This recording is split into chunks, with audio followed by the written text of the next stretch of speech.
अस्सलाम वालेकुम, मेरा नाम मिर्ज़ा अली बेग है और इस वक्त मैं कराची की एक ऐसी माँ, एक ऐसी बेटी के साथ मौजूद हैं जिसका नाम उमैया है।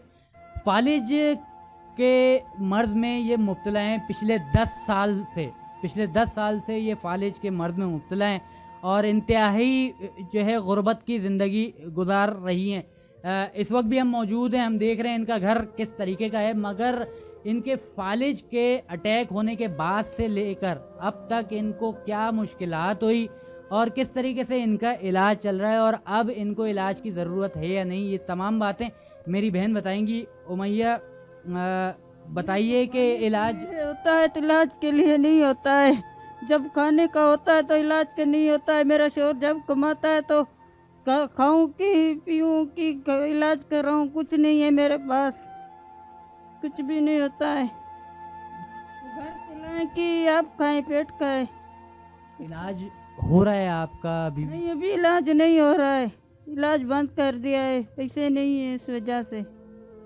पैसे नहीं है इस वजह से? पहले इलाज हो रहा था, शौहर कमा रहे थे तो इलाज करवा रहे थे। हाँ, अभी इलाज नहीं हो रहा है। तो आपकी ये रिपोर्ट्स भी मेरे सामने यहाँ पर उमैया की मौजूद हैं। दाऊ मेडिकल यूनिवर्सिटी से, दाऊ मेडिकल सेंटर से इनका जो है इलाज फालिज के हवाले से चल रहा है। अभी थोड़ी सी सूरत हाल बताइए कि ये फालिज जो हुआ आपका, उसमें क्या तकलीफ़ हुई, किस तरीके से आपके जिस्म को मुतासर किया, क्या हुआ था? मेरे को कोई पता नहीं था, इंजेक्शन से हुआ था, ब्लड प्रेशर से कब पता नहीं था, बेहोश हो गई थी। मुझे कोई पता ना मालूम नहीं था, उस वजह से मेरे को कोई मालूम नहीं था। मैं बेहोशी कितने दिन तक आप 15 दिन तक बेहोश पड़ी थी, मेरे को कोई होश नहीं था। 15 दिन तक मैं बेहोशी। तो उस वक्त बच्चे बच्चे किसके पास रहे? बच्चे मेरे साथ थे, मुझे छोटे बच्चे। इलाज किसने करवाया था उस वक्त आपका? मेरे शोहर ने। शौहर ने करवाया। तो कितना पैसा उसमें लगा था, फिर किस तरीके से घर चल रहा था? घर नहीं चल रहा था, घर नहीं चल रहा था, उस वजह से इलाज कराया, घर नहीं चला था। अभी इलाज हो रहा है आपका? अभी क्या कंडीशन है, किस तरीके से जिस्मानी सूरत हाल कैसी है, क्या होता है? दर्द होता है, बहुत दर्द होता है, सारा दिन सारी रात सोती नहीं हूँ, बहुत दर्द होता है। शौहर नहीं कमा रहे, आपके बच्चे अभी बड़े हो गए हैं? बच्चे बड़े हो गए, बच्चे के पास रोजी नहीं है, घर पे बैठा होता है सारा दिन।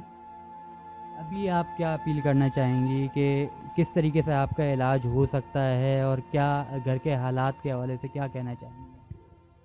जो दे देगी खर कर देंगे। तो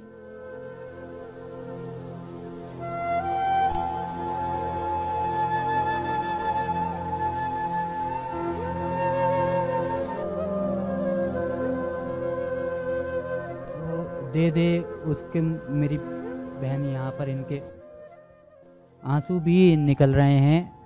यहाँ पर इनको उर्दू बोलने में भी काफ़ी मुश्किलात हो रही है, मगर हम यहाँ पर इनके घर पर मौजूद हैं। इस वक्त इनके घर पर लाइट भी नहीं है और ये जिस हालत में यहाँ पर जी रही हैं, मेरे सामने यहाँ पर इनकी मेडिकल रिपोर्ट्स भी मौजूद हैं।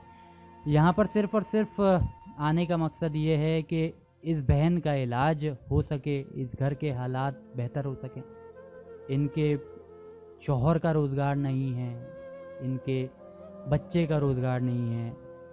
छोटा भी आपका एक बेटा है, मैंने यहाँ पर देखा।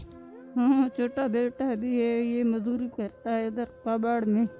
स्कूल नहीं जाता वो? नहीं, स्कूल नहीं जाता है, कबाड़ पे खड़ा हुआ है। स्कूल क्यों नहीं जाता? पैसे नहीं है, इस वजह से, फीस नहीं है इसकी, इस वजह से नहीं पढ़ा सकते। कितने अरसे से ये ज़िंदगी आप गुर्बत की जी रही हैं? पहले हालात सही थे जब बीमारी नहीं थी? नहीं, जब से आई हूँ कराची हालात सही नहीं है, बीमार हूँ तब। जब से ये कराची आई हैं, ये गुर्बत की ही ज़िंदगी गुजार रही हैं। इस वक्त हमारे तमाम तर देखने वालों से सिर्फ़ और सिर्फ ये गुजारिश है कि जितनी हो सके इस फैमिली की आप हेल्प करें। इस बहन के इलाज के हवाले से रकम की ज़रूरत है। आप चाहें तो ये स्क्रीन पर आने वाले इस नंबर पर इनसे ख़ुद रब्ता करें। मेडिकल रिपोर्ट्स इनके पास हैं, 2016-2017 के बाद ये खातून उमाइमा बीबी अपना इलाज नहीं करवा सकी हैं, क्योंकि इनके घर के हालात इस हद तक बुरे हैं कि ये खाएं या दवाई मंगवाएं। जब ये खाते हैं तो इनकी दवाई नहीं आती, जब ये दवाई मंगवाते हैं तो इनका खाना नहीं आता। तो स्क्रीन पर आने वाले नंबर पर जितने भी मुखैर हज़रात हैं वो इनकी मदद कर सकते हैं। इनके इलाज के हवाले से मज़ीद आप इनसे रब्ता करें और जिस हद तक हो सके इनकी मदद करें।